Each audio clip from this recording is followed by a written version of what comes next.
Between the dark and the daylight, when the night is beginning to lower, comes a pause in the day's occupation that is known as the children's hour.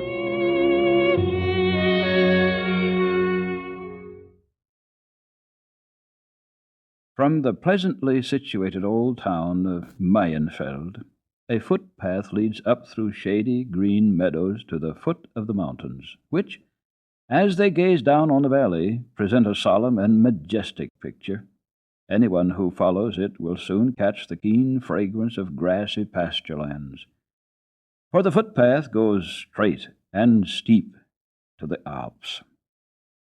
One bright, sunny June morning, a tall, sturdy-looking girl, evidently a native of the mountains, was climbing this narrow path.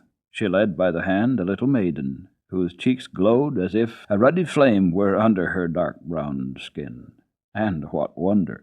In spite of the hot June sun, the child was bundled up as if for protection against the sharpest cold. She could not have been more than 5 years old, but it was impossible to tell anything about her natural figure, for she wore 2 or 3 dresses, one over the other, and a big red cotton scarf around her neck. Her feet were lost in heavy hobnailed shoes, and the little thing was quite formless as she made her hot and laborious way up the mountain. At the end of an hour of steady climbing, the 2 girls came to the group of houses that lies halfway up the mountain and is called Dirfli, or Little Village. Here they were greeted from almost every cottage and by everyone in the street, for the older of the 2 girls had reached her home. Nevertheless, she made no pause, but hurried on, answering all questions and greetings as she went. At the very end of the hamlet, she was passing the last of the scattered cottages. A voice from the doorway cried, "Wait a minute, Diti. I'll go with you if you're bound up the mountain." The girl addressed stopped. Immediately the child withdrew her hand and sat down on the ground. "Are you tired, Heidi?" asked her companion. "No, I'm hot," replied the little girl. "We're almost there," said her companion encouragingly. "You must put out all the strength you have for a little while longer. It won't take us more than an hour." Just then, a large, pleasant-looking woman came out of the cottage and joined them. The little girl jumped to her feet and followed the 2 women, who had instantly fallen into a lively conversation regarding all the inhabitants of the village and of the neighborhood.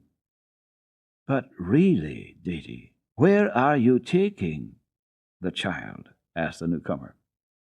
"It is your sister's little girl, isn't it? The orphan?" "Yes, it is," replied the other. "I am taking her up to her grandfather. She will have to stay there." "What? The little girl is going to live with the uncle? You must have lost your senses, Diti. How can you think of doing such a thing? The old man will send you back with such a scheme as that. He can't do it.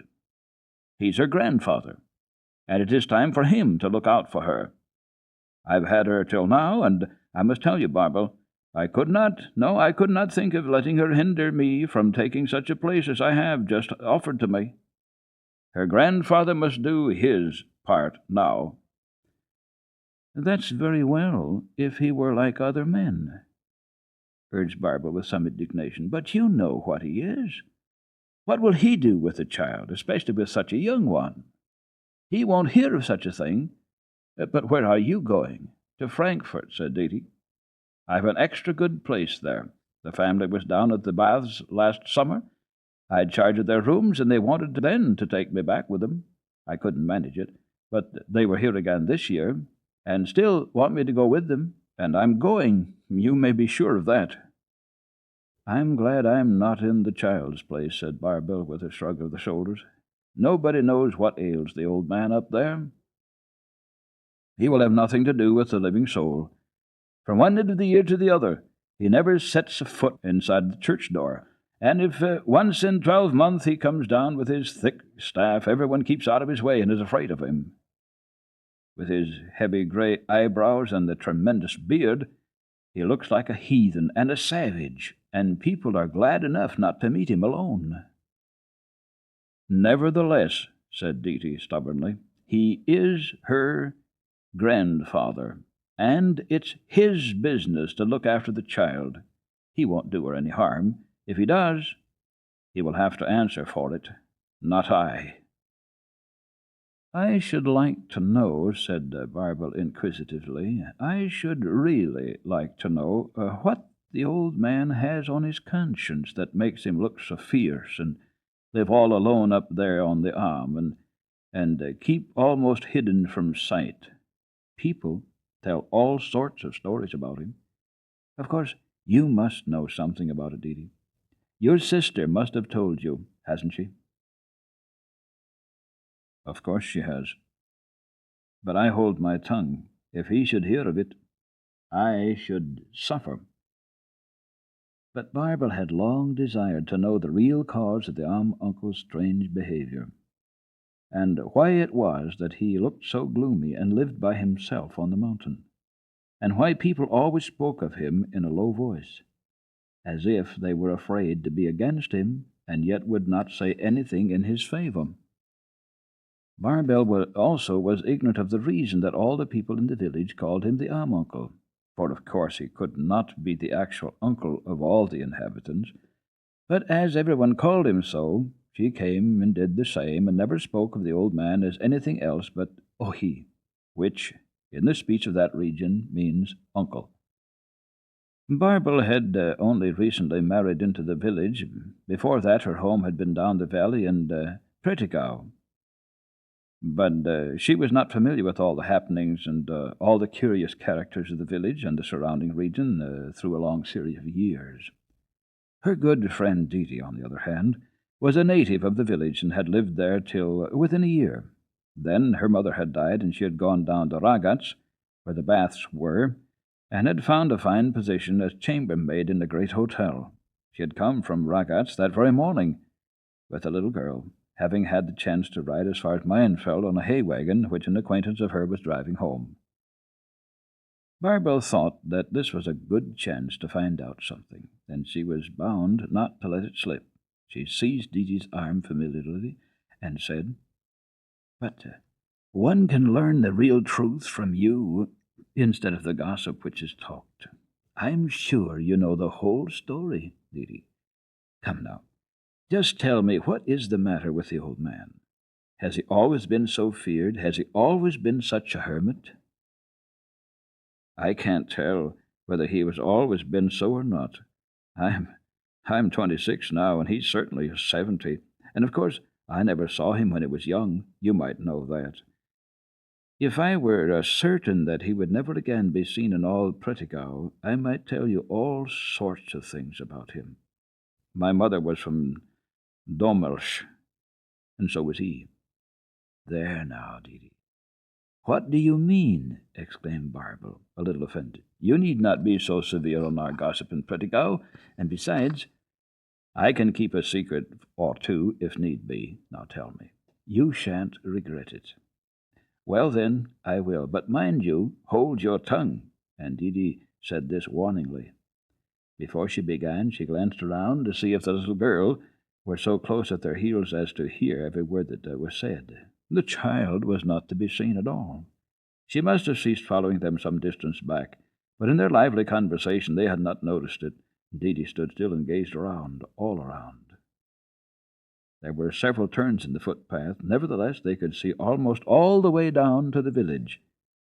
Not a soul in sight. I see her," exclaimed Barbel. "There she is. Don't you see her?" And she pointed with her finger to a place quite distant from the path. "She is climbing up the cliffs with the goatherd Peter and his goats. Why is he so late today with his animals? But it is just as well, for he can look after the child, and you will be all the better able to talk with me." "Peter needn't trouble himself to look after her," remarked Didi. "She's not a dull child at all for 5 years of age. She keeps her eyes open and sees what is going on. I've always noticed that, and it's a good thing for her that she does.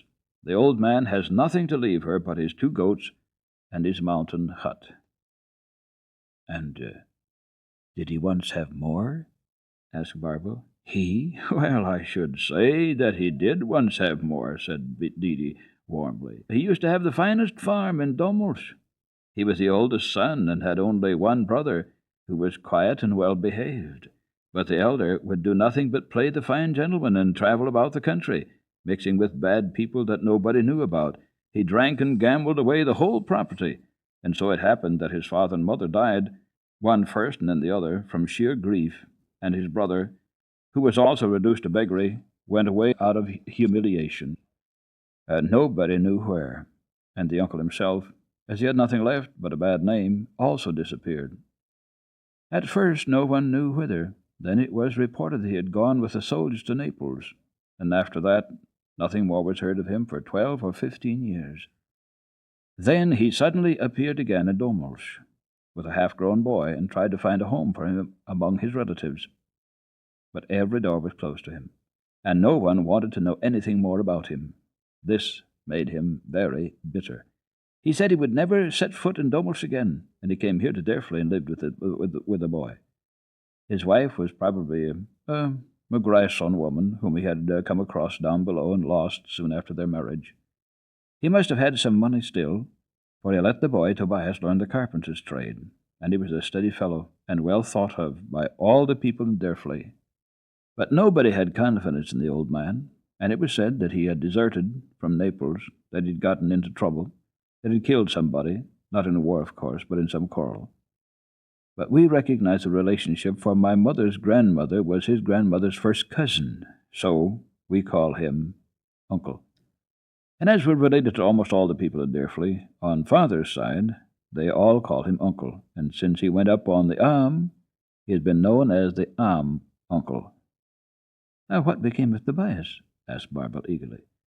Wait and I'll tell you. I can't tell everything in one breath, exclaimed Didi. Tobias was serving his time in Heralds, and as soon as he finished he came home to Derfly and married my sister Adelheid, for they had always been fond of each other, and after their marriage they lived very happily together, but it didn't last long. 2 years after, while Tobias was working on a new house, a beam fell on him and killed him. Adelheid's fright and grief when her husband was brought home so disfigured threw her into a violent fever, from which she never recovered. She never was very strong, and was often in such a condition that it was almost impossible to tell whether she was asleep or awake. Only 2 weeks after Tobias's death, Adelheid, too, was buried. Then the sad fate of the two was in everybody's mouth far and wide, and it was hinted and openly declared that it was a judgment the uncle deserved for his wicked life. It was said so to his face. Even the pastor warned him seriously to repent. But he only grew more and more cross and hard, and no longer spoke to anyone, and everybody avoided him. Suddenly it was reported that the uncle had gone up on the Am and no longer came down at all. Since then he has stayed there, and lives apart from God and man. Mother and I took Adelheid's little child. She was a year old. Last summer Mother died, and as I wanted to work down at the baths, I took Heidi to board with old Ursel up in Pfafferdersdorf. I was able to stay at the baths all winter. I found plenty of work, because I could sew and mend, and early in the spring the lady I served last year came back from Frankfurt, and she is going to take me home with her. Day after tomorrow morning we start. It's a good place, I can tell you. And now, are you going to give the child to the old man up there? I'm surprised that you should think of such a thing, Didi, said Barbara reproachfully. What do you mean? Retorted Didi. I've done my duty by the child. What else could I do with her now? I don't think I could take a child scarcely 5 years old to Frankfurt. And where are you going, anyway, Barbara? We're halfway up the Am now. I have already reached the place where I was going. I want to speak to old goat-herd Peter's wife. She does spinning for me in winter. So, goodbye, Didi. Good luck to you. Didi shook her companion's hand and stood still while Barbara went into the little dark brown mountain hut standing a few steps from the path in a hollow, where it was somewhat sheltered from the winds. It was a good thing that it was in a little hollow, for it looked so tumble-down and decayed that it would have been very dangerous dwelling when the mighty storm winds swept across the mountain, making everything in the hut doors and windows rattle and all the worm-eaten rafters tremble and creak. On such days, if the hut had been up on the Am, it would certainly have been blown down into the valley. Here dwelt the young goat-herd Peter, the 11-year-old boy who every morning went down to Derfly to get the goats and drive them up to the Am to feed until evening on the short, nourishing herbs. Then Peter would hurry down again with the light-footed animals, give a shrill whistle through his fingers as soon as he reached Derfly, and all the owners would immediately come and get their goats. Little boys and girls came for the most part, for the creatures were peaceful and harmless. All through the summer, this was the only time in the day when Peter associated with his fellow beings. The rest of the time he lived alone with his goats. To be sure, he had his mother and blind grandmother at home, but he had to go away early, very early in the morning, and come back from Derfly late in the evening. So in order to play with the children as long as possible, he spent only enough time at home to swallow his bread and milk. His father, who had also been called Peter the goat-herd, because he had followed the same calling in his earlier days, had met with an accident some years before while cutting down trees. His mother, whose real name was Brigady, was called by everyone to distinguish her Goat-herd Peter's wife, and the blind grandmother was known by all around, young and old, far and wide, simply by the name of Grandmother. Dee waited a full 10 minutes looking around in every direction for a glimpse of the children with the goats, but as they were nowhere in sight, she climbed a little higher, where she could have a better view of the Am down to the foot. Here she peered first this way and then that, showing signs of increasing impatience both in her face and in her movements. Meanwhile, the children were coming along by a roundabout way. Peter knew many spots where there were all sorts of good shrubs and bushes for his goats to nibble, so he frequently wandered from the path with his flock. At first the child in her heavy garb climbed after them with great difficulty, panting with heat and discomfort and straining every nerve.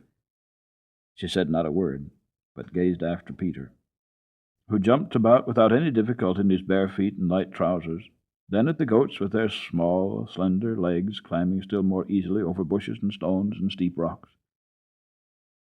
Suddenly, the child sat down at the ground, and in great haste pulled off her shoes and stockings. Then she stood up again, took off her thick red scarf, unfastened her Sunday frock, quickly took that off, and began to unhood her everyday dress. This she wore under the other, to save her Aunt Dee the trouble of carrying it. Quick as lightning came off also the everyday frock. Then the little child stood in her light underclothes with delight, stretching her bare arms out of the short sleeves of her underwaist, and then she laid them all in a neat little pile, and by Peter's side jumped and climbed along with the goats as easily as any in the whole company. Peter had not noticed what the child was doing while she remained behind, but when she came running after him in this new costume, a grin began to spread over his face, and when he looked back and saw the little pile of clothes lying on the ground, the grin grew still broader, and his mouth reached almost from ear to ear. But he said nothing. The child, feeling so free and light, began to talk with Peter, and he had all sorts of questions to answer, for she wanted to know how many goats he had, where he was going with them, and what he would do when he reached there. And finally the children with the goats approached the hut and came in sight of Aunt Dee. She had hardly caught a glimpse of the group climbing up the mountainside when she screamed out, "Heidi, what have you been doing? What is the matter with you? Where is your best dress and the other one and your scarf? I bought you brand new shoes on the mountain, and I made you new stockings, and they're all gone, all gone. Heidi, what have you done with them? Where have you put them all?" The child calmly pointed down the mountain and said, "There." The aunt followed the direction of her finger. To be sure, there lay something, and on top of it was a red speck that surely was the scarf. "You careless girl!" cried the aunt in great excitement. "What were you thinking about? Why did you take everything off? What do you mean, child?" "I didn't need them," said the child, without looking in the least sorry for what she had done. "Oh, you careless, senseless Heidi! You don't know anything."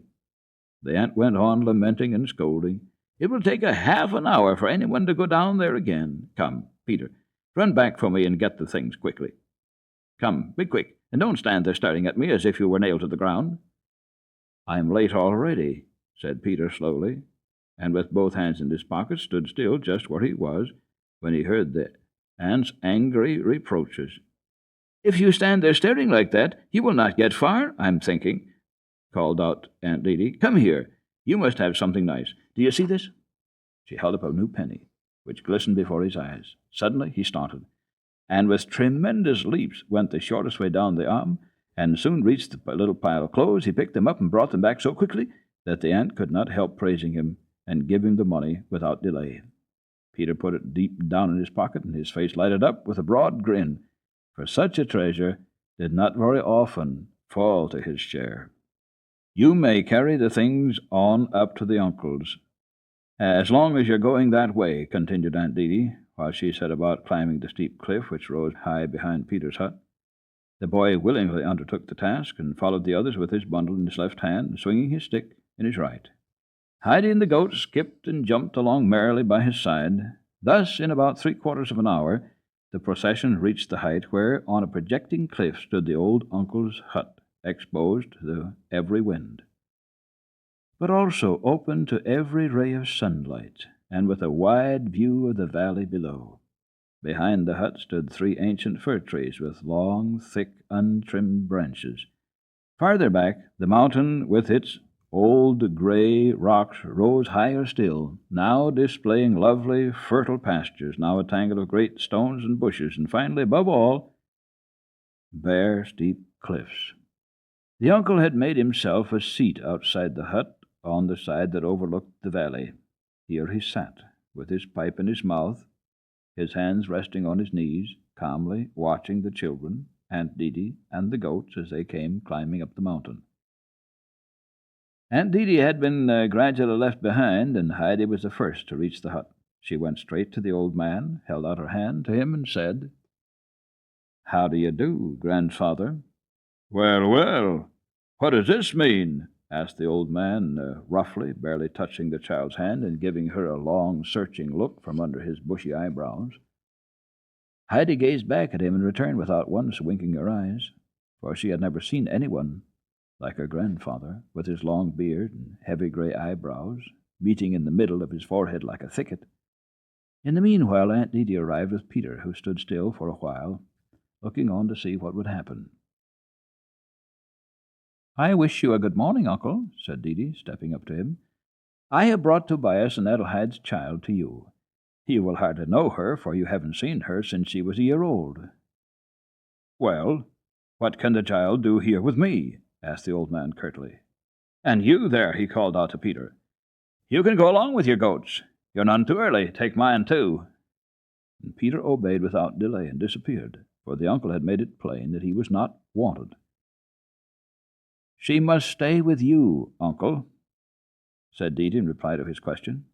"I am sure I have done my duty by her these 4 years, and now it is your turn to do what you can for her." "Indeed," said the old man, and his eyes flashed at Didi. "Suppose the child begins to fret and whine for you, as is usually the case with the unreasonable little things. What shall I do with her?" "That is your business," retorted Didi. "I'm sure no one told me what to do with the little one when it was given into my hands only a year old, and already I had enough to take care of, myself and mother. Now I must look out for myself, and you are next kin to the child. If you can't have her, do what you please with her. You will have to answer for her if she comes to any harm. You don't want anything more laid on your conscience, I am sure."